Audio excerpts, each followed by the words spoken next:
사망보험금 때문에 남편을 2명이나 죽인 배자영. 배자영을 보고 있으면 누군가 떠오르는데요. 바로 고유정. 남편의 사망보험을 받아 얼마나 잘 살려고 그런 건지 바람도 피우고 있었죠. 결국 배자영을 처리한 유스티티아. 그런데 자꾸만 유스티티아가 한다운을 보고 반하는 것 같죠?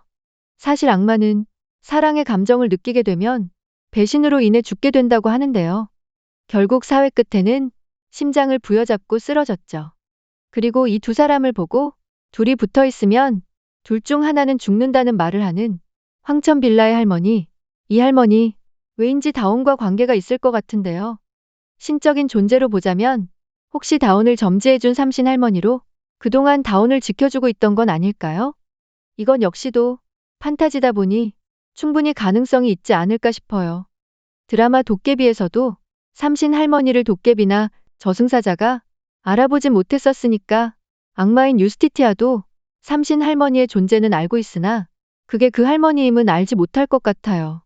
두 사람은 사랑의 감정을 가질 수밖에 없는 상황인 걸 알고 미리 할머니가 경고를 해준 건 아닐까요? 그런데 이미 유스티티아는 제대로 다운에게 빠진 것 같죠. 배자영 사건을 보게 된다면 당연히 자신을 찾아올 것이라 예상하는데요. 하지만 관심을 끊기로 한 이상 안 가기로 했죠. 배자영 사건의 살해 장소에 가본 다운. 그곳에서 돌아다니는 콜라캔을 발견하고 또다시 유스티티아가 범행일 것이다 예상하는데요. 물론 범죄자로 생각하기보다는 아직까지는 그녀의 행보가 궁금해서인 것 같습니다. 말은 독하게 하지만 어찌 보면 아이를 사랑하는 것 같고 또 진짜 범인을 찾아내 죽이는 것에 화는 나지만 제대로 된 심판을 해주는 것 같아 어쩌면 유스티티아가 마음에 드는 것 같은데. 아, 그런데 할머니가 가까이 가지 말랬는데 하필 앞집으로 이사온 한다운 형사. 그나저나 강빛나의 약혼남과 정의원은 황천 빌라에서 쫓아낼 인물이 하나 더 생긴 모양이네요. 거디다 정의원은 강빛나를 불러 물어봤는데요. 강빛나의 기억은 없으니 그저 이것저것 이야기만 듣고 온 유스티티아. 어렴풋이 강빛나가 거짓말 지옥에 빠진 이유가 나온 것 같은데 황천 빌라에서 사람들을 내쫓으려던 정의원 패밀리, 그 작업을 강빛나를 이용한 것 같은데요. 강빛나는 겉모습은 착해 보이지만 어쩌면 표독하고 생각한 것 이상으로 돈과 권력에 미쳐있는 인물이지 않을까 싶습니다. 그 모습의 정의원은 강빛나를 자신의 후계자로 생각한 것 같고요. 유스티티아가 더 착할지도 몰라. 보면 볼수록 재미있는 드라마 지옥에서 온 판사. 과연 다운을 보고 쓰러진 유스티티아는 지옥을 배신한 벌을 받게 될까요?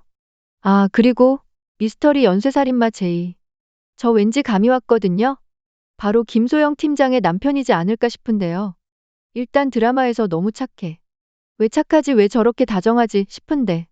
물론 남편으로서, 아빠로서 그럴 수 있지만 보통 그냥 비춰질 인물이 아닐 것 같거든요. 그 살인마의 유일한 목격자, 한다운이기에 다운을 지키기 위해 경찰이 된 소영과 결혼을 택한 것이 아닐까 싶어요.